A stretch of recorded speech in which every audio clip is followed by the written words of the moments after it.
Okay guys, magandang hapon. Nandito po tayo ngayon sa kay pamamahay ni Budoy. Tinignan ko yung dalawang anak niya na may katarata at saka yung isa yung matandang kapatid may autism at saka yung may yung tiyan niya, yung daanan ng dumi. Medyo paoperahan pa pala, pero may schedule na, pero hindi pa na yung schedule kasi naghintay talaga sila kung tatawagin na sila doon sa schedule nila na paoperahan yung tiyan ng bata, yung may autism pa, may opera pa yung sa tiyan. Interview natin yung magulang niya kung anong dapat gawin. Baka may mga tao dyan na yung puso. Ayan, nandito po tayo sa dalawang anak ni Budoy. Tingnan natin kung anong kalagayan ng anak niya. Kasi dalawang anak, may katarata at saka yung isa autism at saka may pa talaga yung daanan walang daanan ng dumi. Kaya may sa tiyan. Ito si Budoy, yung tatay niya. Ito may katarata yung isa, yung matandang bata may autism at saka kailangan na kasi ma-schedule yung opera. Kuno ang schedule doy? Wala pa schedule. Dito na kami ng Cagayan sa NMMC. Mga halos 7 times na kami nabalik dito. 7 times na sila.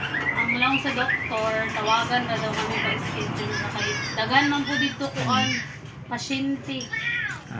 Tatawagan lang daw sila kasi wala pa daw talagang bakante siguro. Kaya public. Bali kung maoperahan, ano man. Ang lang manggod sa doktor dili sa Surigao. Kung kinahanglan ni siya maoperahan before siya mag 10 years old. 10 years old ang mata. Ang mata yung isa. Maanad na siya utok sa nanidya mata na hayap. Maanad siya po niya utok na hayap siya. Kinahanglan butangan niya ng lens para makakita na siya pagklaro.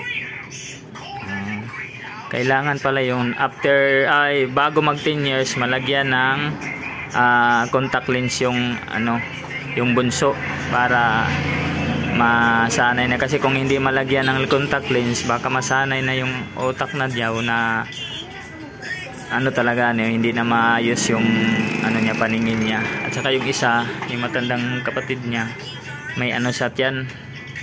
Pwede natin pakita ako naman i-blurred ko ra ako ra tapunan naman ako daw na problema niya i-audio ra nato.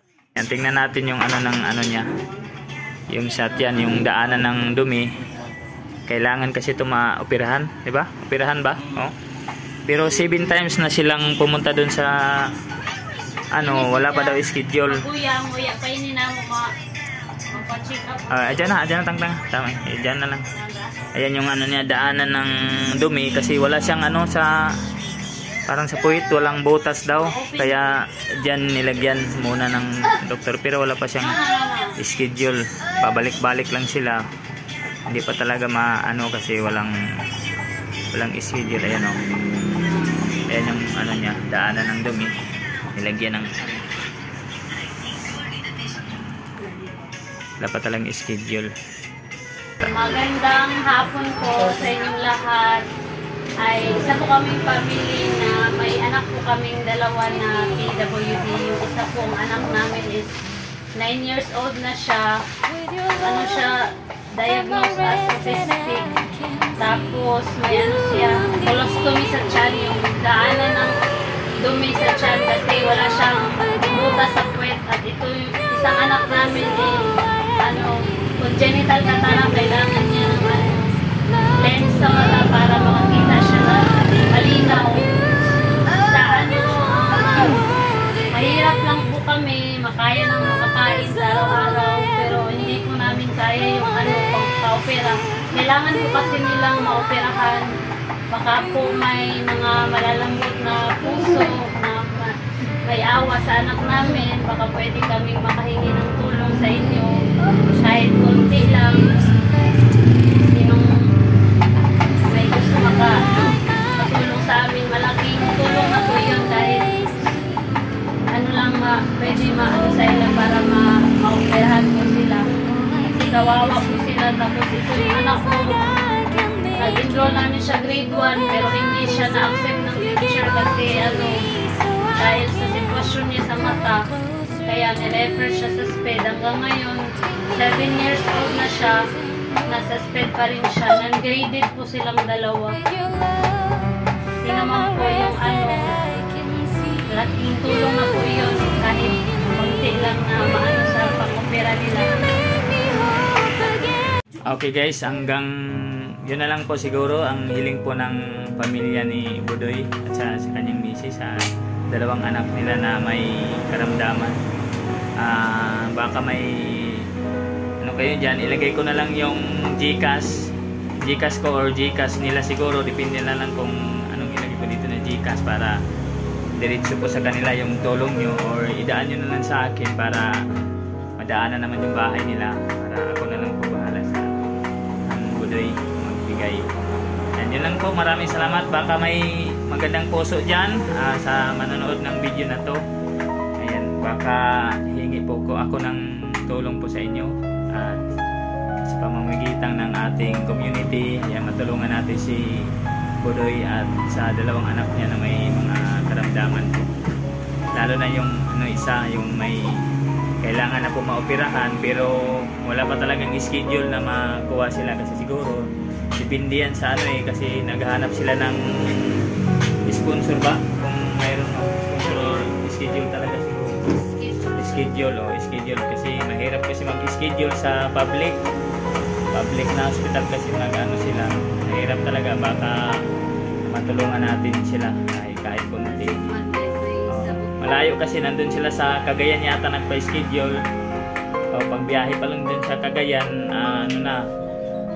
risko na pa masahe at saka yung tirahan doon, wala talagang gastos talaga. Kaya yun lang po, hingin po ako ng tulong sa inyo.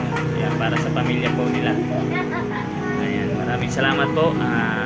Sana nandyan po kayo sa maayos na kalagayan, sa lahat na nandyan. Sana nandyan po kayo sa maayos na kalagayan. Ingat palagi. Ayan. Bye bye po.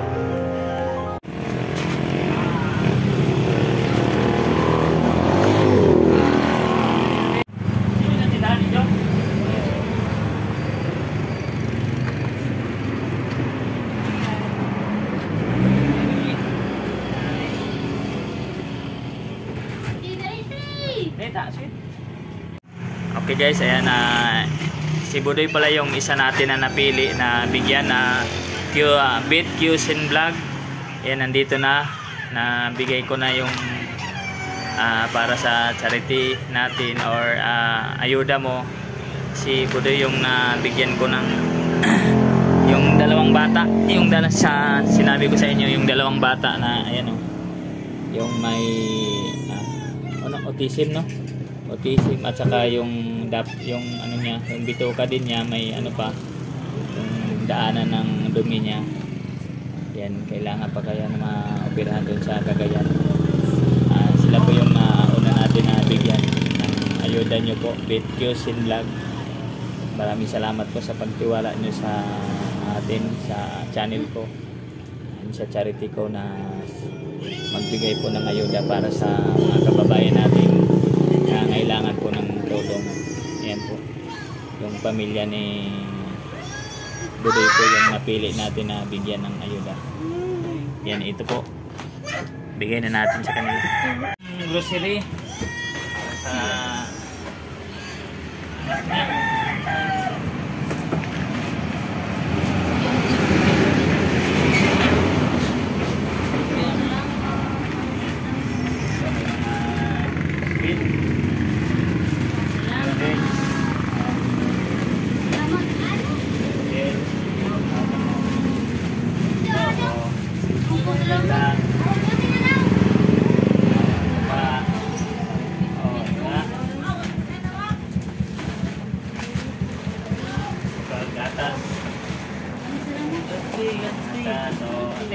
Oh,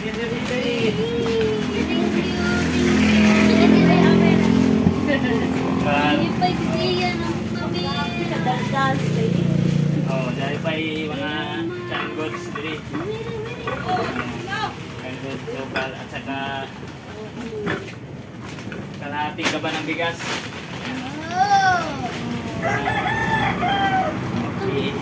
Yan, maraming salamat Pete Kiyosin Vlog sa Salamat, tiwala. Salamat, Pete. Salamat. Maraming salamat sa Pete Kiyosin Vlog sa mga grocery at bigas.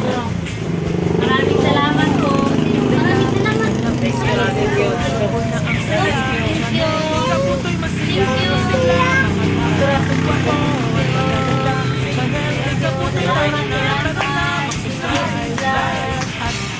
Salamat.